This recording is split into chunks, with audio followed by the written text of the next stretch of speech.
વિલીનીકરણ એકત્રીકરણના સરકારના ઇરાદાઓ સામે આજે દેશવ્યાપી બેંક હડતાલથી સૌરાષ્ટ્ર કચ્છમાં 800 થી 1000 કરોડનું ક્લિયરિંગ ઠપ થઈ જશે। તમામ રાષ્ટ્રીયકૃત બેંકો આ હડતાલમાં જોડાઈ રહી છે, જેમાં એકલા સૌરાષ્ટ્રના જ 7000 થી વધુ કર્મચારીઓ હડતાલમાં સામેલ થયા છે। સાથોસાથ હડતાલના પગલે દરેક જિલ્લા મથકોએ સવારે 10:30 વાગે દેખાવો અને સૂત્રોચ્ચાર યોજવાનો કાર્યક્રમ પણ ગુજરાત બેંક વર્કર્સ યુનિયન દ્વારા આપવામાં આવ્યો હતો। અહેવાલ Deepak Rathod. KP Antani, general secretary, Gujarat bank workers union. United ફોરમના આદેશ અનુસાર આજે દેશના 9 લાખ કર્મચારીઓ હડતાલ પર જવાના છે। ગુજરાતના લગભગ 25,000 કર્મચારીઓ હડતાલ પર છે।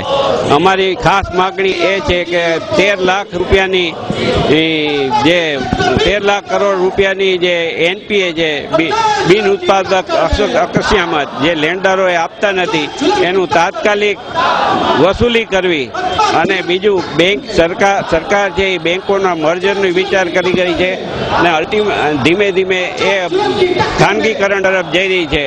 એની સામે અમારો વિરોધ છે।